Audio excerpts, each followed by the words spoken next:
하나님의 말씀 보겠습니다. 하나님의 말씀은 고린도전서 15장 29절에서 58절까지의 말씀을 교독을 합니다. 신약성경 283쪽에 있습니다. 고린도전서 15장 29절로부터 마지막 절인 58절까지의 말씀을 교독을 합니다. 29절의 말씀을 제가 먼저 봉독해 올립니다. 만일 죽은 자들이 도무지 다시 살아나지 못하면 죽은 자들을 위하여 세례를 받는 자들이 무엇을 하겠느냐?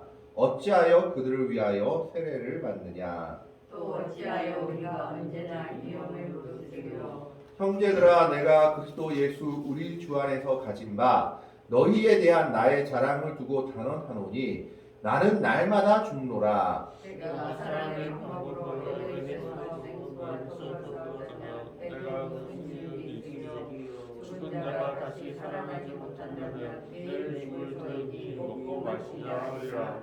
속지 말라. 악한 동무들은 선한 행실을 더럽히나니 깨어 의인을 하고 죄를 짓지 말라. 하나님을 알지 못하는 자가 있기로 내가 너희를 이렇게 하기 위하여 말하노라. 누가 묻기를 죽은 자들이 어떻게 다시 살아나며 어떠한 몸으로 오느냐 하리니 어리석은자여, 내가 뿌리는 씨가 죽지 않으면 살아나지 못하겠고 또 내가 뿌리는 것은 장래의 형체를 뿌리는 것이 아니요 다만 밀이나 다른 것의 알맹이 뿐이로되 하나님이 그 뜻대로 그에게 형제를 주시되 각 종자에게 그 형제를 주시리라. 육체는 다 같은 육체가 아니니 하나는 사람의 육체요 하나는 짐승의 육체요 하나는 새의 육체요 하나는 물고기의 육체라. 하늘에 속한 형제도 있고 땅에 속한 형제도 있고 하늘에 속한 것의 영광이 영광이 따로 있고 땅에 속한 것의 영광이 따로 있으니 해의 영광이 다르고 달의 영광이 다르며 별의 영광도 다르되 별과 별의 영광이 다르도다. 죽은 자의 부활도 그와 같으니 썩은 것으로 신고 썩지 아니할 것으로 다시 살아나며 욕된 것으로 신고 영광스러운 것으로 다시 살아나며 약한 것으로 신고 강한 것으로 다시 살아나며 육의 몸으로 신고 신령한 몸으로 다시 살아나니 육의 몸이 있은즉 또 영의 몸도 있느냐. 기록된 바 첫사람 아담이 생명이 되었다 한과 같이 마지막 아담은 살려주는 영이 되었나니 그러니 먼저는 신령한 사람이 아니요 육의 사람이요 그 다음에 신령한 사람이니라. 첫사람은 땅에서 났으니 흙에 속한 자이거니와 둘째 사람은 하늘에서 나셨느니라. 무릇 흙에 속한 자들은 저 흙에 속한 자와 같고 무릇 하늘에 속한 자들은 저 하늘에 속한 이와 같으니 우리가 흙에 속한 자의 형상을 입은 것 같이 또한 하늘에 속한 이의 형상을 입으리라. 형제들아, 내가 이것을 말하노니 혈과 육은 하나님 나라를 이어받을 수 없고 또한 썩는 것은 썩지 아니하는 것을 유업으로 받지 못하니라. 보라, 내가 너희에게 비밀을 말하노니 우리가 다 잠잘 것이 아니요 마지막 나팔에 순식간에 홀연히 다 변화되리니 나팔 소리가 나면 죽은 자들이 썩지 아니할 것으로 다시 살아나고 우리도 변화되리라. 이 썩을 것이 반드시 썩지 아니할 것을 입겠고 이 죽을 것이 죽지 아니함을 입으리로다. 이 썩을 것이 썩지 아니함을 입고 이 죽을 것이 죽지 아니함을 입을 때에는 사망을 삼키고 이기리라고 기록된 말씀이 이루어지리라. 사망아, 너의 승리가 어디 있느냐? 사망아, 내가 쏘는 것이 어디 있느냐? 사망이 쏘는 것은 죄요 죄의 권능은 율법이라. 두 절의 말씀을 같이 읽습니다. 우리 주 예수 그리스도로 말미암아 우리에게 승리를 주시는 하나님께 감사하노니 그러므로 내 사랑하는 형제들아 견실하며 흔들리지 말고 항상 주의 일에 더욱 힘쓰는 자들이 되라. 이는 너희 수고가 주 안에서 헛되지 않은 줄 알미라. 아멘. 예, 요거는 다음으로 넘어가 주시고요. 오늘 선교 제목은 부활신앙의 삶이라는 제목인데 고린도 교회 성도들 중에 또 초대교회 성도들 중에서도 예수님의 부활을 그리고 죽은 자가 다시 부활한다는 것을 부인하는 사람들이 있었습니다. 지난 시간에 말했듯이 그 종류를 몇 종류로 생각해 봤는데 가장 유력한 것은 그 당시 이단들이었던 영지주의자들이 부활을 부인했습니다. 이 영지주의자들은 영만 중요하고 육은 중요하지 않기 때문에 영적인 것이 가장 중요해서 육적인 것은 아무런 쓸모가 없다라고 생각하는 사람들이었습니다. 그래서 육신이 부활한다는 것은 대단히 쓸데없는 일이었습니다. 보잘것없는 육신, 그리고 어차피 버려야 할 육신을 왜 부활하느냐는 것이었습니다. 그래서 예수님이 부활한 것도 진정으로 부활한 것이 아니라 부활한 것처럼 보인 것이다 라는 가연설을 내세우기도 했습니다. 또한 성도들의 부활은 없다고 주장하기도 했습니다. 그리고 유대인들 중에서도 사두개인들 같은 사람들은 내세도 없고 천사도 없다라고 그리고 영도 없다고 주장하는 사람들이었기 때문에 그 사람들 또한 부활은 없다. 이 땅에서의 삶이 전부다. 죽으면 모든 것이 끝난다라고 주장하는 사람들이었습니다. 그런 사람들에 대해서 사도 바울은 1절에서 22절, 23절까지의 말씀을 통해서 부활은 역사적인 사실이다라고 힘있게 증언하고 있습니다. 왜냐하면 예수님이 부활한 것을 본 증인들이 아직까지도 많이 살아있고 많은 숫자가 있다라고 얘기하고 있습니다. 예수님의 12제자뿐만 아니라 500여 성도 그리고 많은 성도들이 그것을 봤다. 그리고 그 중에 태반이나 살아있고 맨 마지막으로는 나까지도 환상 중에 부활하신 예수님을 만나보았다라고 사도 바울이 고백했습니다. 두 번째로는 부활이 왜 정말이냐 하면 성경에서 얘기하고 예언하고 있기 때문이다. 예수님이 죽은 것도 예수님이 부활한 것도 이미 구약 성경에 다 이미 기록되어 있는 내용들이다. 그래서 성경에서 증거한 것들대로 일어난 것이기 때문에 부활은 사실이다. 반박할 수 없는 일이다라고 했습니다. 그런데 더 큰 문제가 하나 있었습니다. 부활을 부인하는 영지주의자들은 그들의 삶이 아름답지 못했던 겁니다. 왜냐하면 영적인 것만 중요하고 육적인 것은 중요하지 않았기 때문에 영적으로 기도하고 예배하는 일에만 몰두했지 이 땅에서의 삶은 어떻게 살아도 아무렇지 않다라고 주장했습니다. 술을 마시건 방탕한 생활을 하건 육적인 것은 별로 우리에게 중요한 것이 아니다라고 생각해서 멋대로의 삶을 살기 시작했습니다. 그냥 기도하면 다 용서받고 영적으로 기도하고 예수님 믿는 것이 중요하지 영적인 것으로 하늘나라 가는 것이 중요하지 이 육적인 삶이 무엇이 중요하냐라고 생각하면서 그들의 삶 자체가 별로 아름답지 못했던 겁니다. 오히려 세상 사람들보다 더 못한 삶을 흥청망청 윤리적으로도 아름답지 못한 삶을 사는 것이 그들의 모습이었습니다.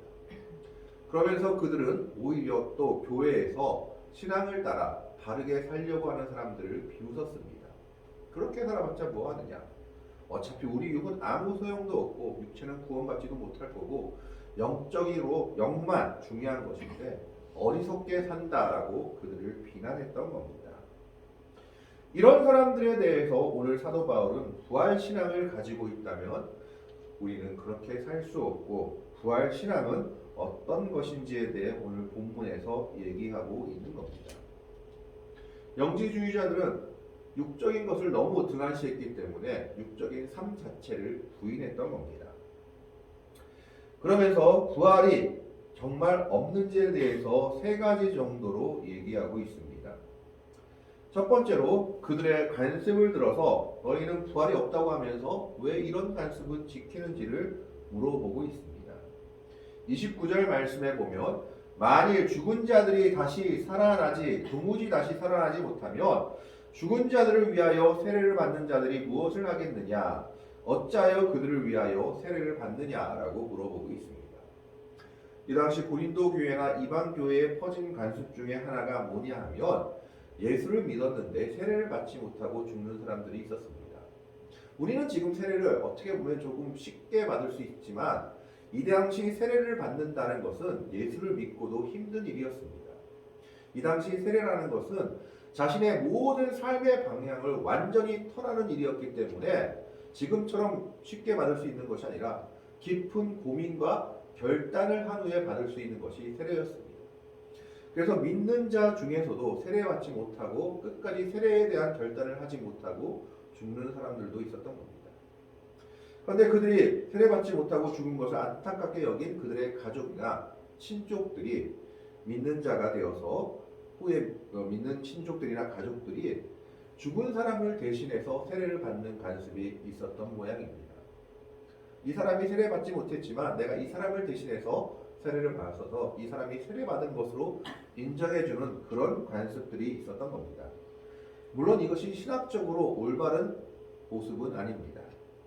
그러나 지금도 교회에 혼합주의적인 모습들이 있던 것처럼 이 당시 이방 교회들에는 어떤 신학적인 정립이 없이 그걸 안타깝게 여긴 세례를 받지 못하고 죽은 사람들을 안타깝게 여긴 그들의 친족이나 가족들이 죽은 사람을 대신해서 세례를 받는 관습이 있었던 것으로 보입니다.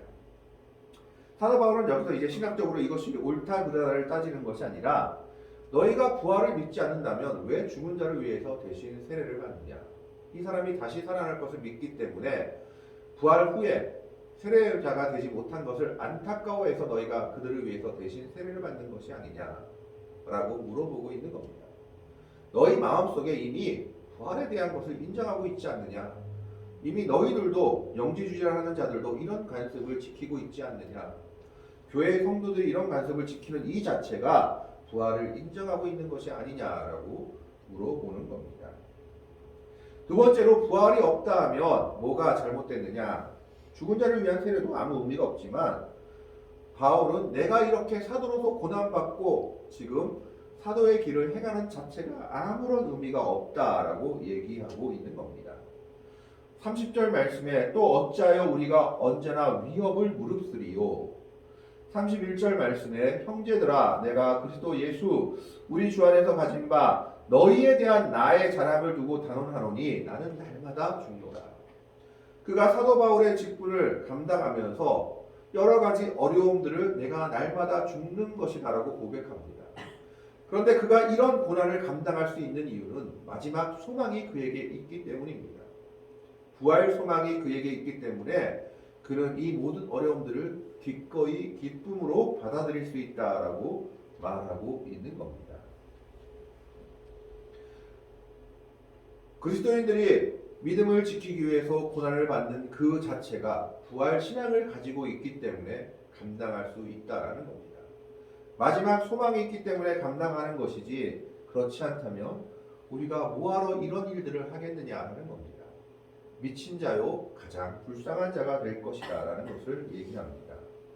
32절에 그래서 사도 바울이 이렇게 얘기하고 있습니다. 내가 사람의 방법으로 에베소에서 맹수와 더불어 싸웠다며.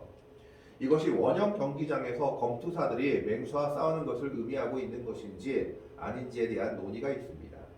그러나 사도 바울은 검투사가 아니었기 때문에 아마 맹수와 더불어 싸웠다는 것은 맹수와 더불어 싸울 정도의 극심한 핍박을 받았다라고 은유적으로 표현하는 것으로 보고 있습니다. 복음을 전하는 일에 믿음을 지키는 일에 그 정도의 어려움이 있었다라는 겁니다. 내게 무슨 유익이 있으리요 죽은 자가 다시 살아나지 못한다면 내일 죽을 터이니 먹고 마시자 하리라. 사람의 방법대로 이렇게 일일이 맹수와 싸우는 것처럼 복음을 대적하는 자를 찾아가서 내가 그들과 대적하며 싸워봤자 무슨 효과가 있겠느냐. 그리고 부활이 없다 그러면 우리는 세 번째로 어떻게 살 수밖에 없느냐. 죽음으로 모든 것이 끝난다라고 얘기한다면 영지주의가 지금 사는 것처럼 육적인 것은 아무렇지도 않기 때문에 먹고 마시자라고 노는 삶을 살 수밖에 없다라는 겁니다. 32절 후반부에 보면 죽은 자가 다시 살아나지 못한다면 내일 죽을 터이니 먹고 마시자 하리라. 부활신앙이 없다면 영지주의자들이 사는 것처럼 사는 게 맞다. 어차피 부활하지 않을 텐데 이 육체 그냥 마음대로 굴리고 사는 것이 맞을 터이다라고 얘기하고 있는 겁니다. 하지만 부활신앙이 있기 때문에 우리는 그렇게 살 수 없고 이 부활신앙 때문에 믿음으로 인해 당하는 고난도 기꺼이 감내하고 마지막 소망을 바라보고 있다라는 것입니다. 그런데 문제는 이것을 속이는 사람들이 있었다라는 겁니다. 교회에서 그건 믿음이 아니야. 나처럼 하나님이 다 용서해 주실 것을 믿고 아무렇게나 사는 것이 진정한 믿음이야 라고 주장하는 사람들이 있었다라는 겁니다. 그래서 33절에 사도 바울은 이렇게 얘기합니다. 속지 말라. 악한 동무들은 선한 행실을 더럽히나니. 이것은 이 당시 그리스의 희극 작가인 메난드로스라는 사람의 희극 타이스라는 말에서 타이스라는 희극에서 유래한 격언이라고 합니다. 악한 사람이 선한 것을 타락시킨다. 악한 동물들이 선한 행실을 타락시킨다라는 격언이라고 합니다. 그 격언을 지금 사도 바울이 인용하고 있는 겁니다. 악한 사람들이 바른 신앙을 가지려고 하는 사람들을 물들이고 타락시키고 구원의 길에서 벗어나게 한다라고 얘기하고 있는 겁니다. 이게 결국 누구냐? 영지주의자들이었습니다. 바른 신앙을 가진 사람들을 유혹해서 그렇게 사는 건 믿음이 아니고 뭐 그렇게 힘들게 사느냐? 율법주의 같이 살 필요 없다. 아무렇게나 살아도 하나님이 다 용서해 주실 거고 구원해 주실 것인데 그리고 어차피 부활도 없을 것인데 뭐 그렇게 사느냐라고 말하고 있는 겁니다. 뿐만 아니라 그들은 교회에서 믿음이 있는 사람인 척을 했습니다. 왜냐하면 그들은 자기들이 모든 것을 알고 있다, 지식이 있다라고 주장했기 때문에 그들은 예수님에 대한 지식을 자신들이 가지고 있다고 생각했고 거기에다 그들은 은사주의자들이었습니다. 방언을 하고 예언을 하는 사람들이었습니다. 하지만 방언을 하고 예언을 했지만 그들은 성경을 제대로 모르고 하나님의 뜻이 무엇인지 몰라서 사람들을 현혹시켰던 겁니다. 그런 사람들에 대해서 사도 바울이 경고하고 있는 겁니다. 34절의 말씀에 보면 깨어 의를 행하고 죄를 짓지 말라. 하나님을 알지 못하는 자가 있기로 내가 너희를 부끄럽게 하기 위하여 말하노라. 제발 그런 사람들은 정신 차리고 부끄러움을 느끼라고 오히려 경고하고 있는 겁니다. 오늘날에도 많은 사람들이 또는 때로는 이단들이 잘못된 것을 가르치고 있습니다. 그러면서 그것이 진리인 양 교회에 있는 사람들을 현혹시키려고 합니다. 그럴 때마다 우리가 붙잡아야 될 것은 하나님의 말씀이요 부활신앙입니다. 마지막 우리가 부활할 것을 믿는다면 부활의 거룩한 몸에 참여할 사람들임을 믿는다면 우리는 이 땅에서 사는 삶을 엉망으로 살아갈 수 없다는 겁니다. 부활신앙의 부활의 몸에 합당한 모습으로 그러한 믿음으로 살아가야 한다라는 겁니다. 근데 사도 바울이 이렇게 주장하니까 또 한편으로 반박하는 사람들이 생겼습니다. 그래, 내 말대로 육체가 부활한다고 한번 해보자. 그러면 도대체 어떤 모습으로 육체가 부활할 것이냐? 우리가 태어나서 어린애에서부터 늙은이까지 다 겪게 되는데 도대체 그럼 어린이로 부활하냐? 청년으로 부활하냐? 아니면 늙은이로 부활하냐? 그럼 어쨌든 부활한다고 해보자. 그러면 또 늙고 죽을 것인데 그게 무슨 소용이 있겠느냐? 하면서 육의 부활에 대해서 따지며 비판하며 비난하는 사람들이 있었습니다. 그런 사람들에 대해서 사도 바울이 35절에 이렇게 얘기합니다. 누가 묻기를 죽은 자들이 어떻게 다시 살아나며 어떠한 몸으로 오느냐 하리니 너 한번 대답해보라 얘기하는 거죠. 이때 사도 바울이 이렇게 얘기합니다. 36절에 어리석은 자여 내가 뿌리는 씨가 죽지 않으면 살아나지 못하겠고 그리고 37절에 또 내가 뿌리는 것은 장래의 형체를 뿌리는 것이 아니오 다만 밀이나 다른 것의 알맹이 뿐이로되 38절에 하나님이 그 뜻대로 그에게 형체를 주시되 각 종자에게 그 형체를 주시느니라. 씨앗은 요만한 씨앗으로 우리에게 주어지지만 그것이 땅에 심어져서 죽으면 전혀 다른 모습으로 피어나게 됩니다. 부활의 모습도 이와 같다라고 얘기하고 있는 겁니다. 그래서 39절에 육체는 다 같은 육체가 아니라 하나는 사람의 육체요 하나는 짐승의 육체요 하나는 새의 육체요 하나는 물고기의 육체라 하면서 40절에 이렇게 얘기합니다. 하늘에 속한 형체도 있고 땅에 속한 형체도 있으니 하늘에 속한 것의 영광이 따로 있고 땅에 속한 것이 영광이 따로 있으니 부활한 몸은 이 땅에서의 몸이 아니라 하늘의 영광을 덧입은 몸이다라는 겁니다. 너희들이 생각하는 지금의 현재의 육신을 생각하면 안 된다라는 겁니다. 부활하기 전의 몸은 썩을 것이요 부활한 몸은 썩지 아니할 몸이다 라고 계속해서 얘기하고 있습니다. 그러면서 부활의 몸을 대조하고 있는 게 44절의 말씀입니다. 육의 몸으로 신고 신령한 몸으로 다시 살아나니 육의 몸이 있은즉 또 영의 몸도 있느니라. 이 육의 몸의 대표자를 아담이라고 얘기합니다. 아담은 흙으로 만들어졌습니다. 그리고 하나님이 흙으로 만들어진 그 아담에게 코에 생기를 불어넣으시니 사람이 되었다라고 창세기에 말하고 있습니다. 그래서 흙으로 만든 육신과 코에 불어넣은 생기는 세상 모든 사람에게 있는 겁니다. 그래서 그건 육신의 대표적인 모습입니다. 하지만 영의 사람은 다릅니다. 거기에 하나님의 은혜가 더해져서 그리스도의 영이 더해진 겁니다. 그래서 그 사람은 영의 사람이 되는 겁니다. 그렇기 때문에 45절 46절에 이렇게 얘기합니다. 기록된 바 첫사람 아담은 생명이 되었다 함과 같이 마지막 아담은 살려주는 영이 되었나니 그러나 먼저는 신령한 사람이 아니요 육의 사람이야 그 다음에 신령한 사람이니라. 예수님을 믿는 사람들이야말로 진정한 신령한 사람이 되어서 신령한 영의 부활, 육의 부활을 이룰 것이다 라고 말하고 있는 겁니다. 그러면서 사도 바울이 말하고 있는 것은 무엇입니까? 부활신앙을 정말로 믿는다면 이 땅에서 우리는 부활신앙을 믿는 삶이 영지주의자들의 삶과 같을 수 없다라는 겁니다. 거룩한 삶을 살 수밖에 없다라는 겁니다. 그것이 50절의 말씀에 나와 있습니다. 50절 말씀을 한번 같이 읽어볼까요? 50절을 한번 틀어주시기 바랍니다. 50절 말씀을 한번 틀어주시기 바랍니다. 이 앞에 50절 말씀, 50절입니다. 조금 더 앞으로 50절 말씀을 같이 읽습니다. 같이 읽겠습니다. 형제들아 내가 이것을 말하노니 혈과 육은 하나님 나라를 이어받을 수 없고 또한 썩는 것은 썩지 아니하는 것을 유업으로 받지 못하느니라.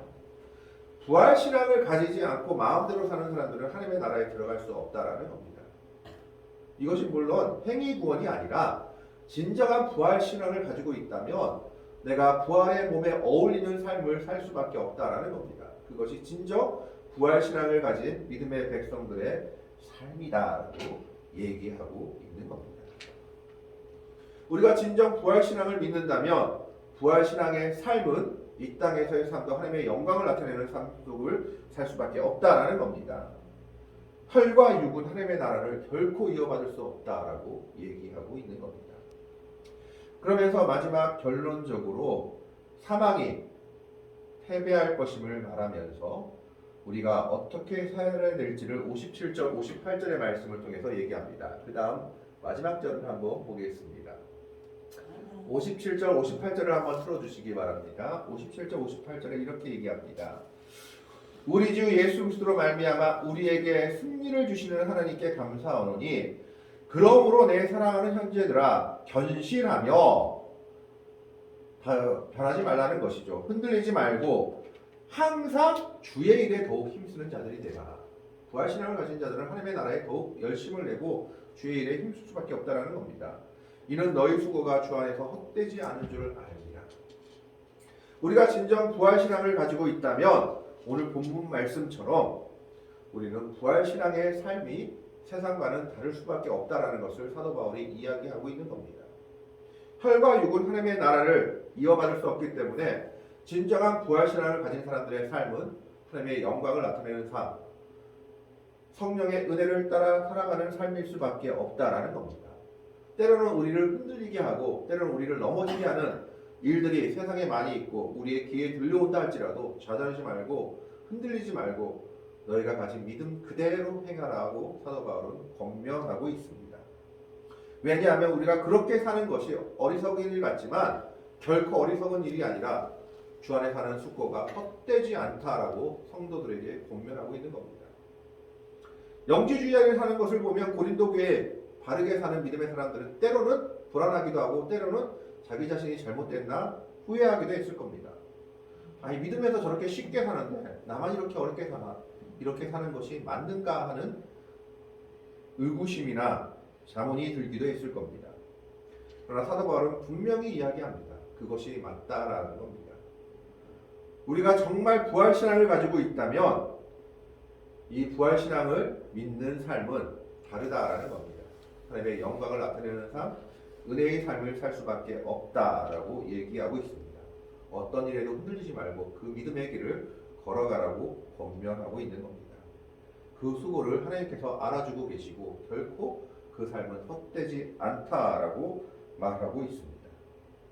오늘 우리는 이 말씀을 기억하면서 진정 우리가 부활신앙을 믿는 부활의 증인들로서 하나님의 영광을 나타내는 삶을 사는 성도들이 되시기를, 어떤 일에도 흔들리지 않고 믿음의 길을 걸어가는 복되고 아름다운 성도들이 되시기를, 그 성도들의 수고가 주 안에서 헛되지 않고 하나님의 은혜 가운데 응답받는 귀한 믿음의 성도들이 될 수 있기를 주님의 이름으로 간절히 축원합니다. 기도하겠습니다. 하나님, 오늘은 사도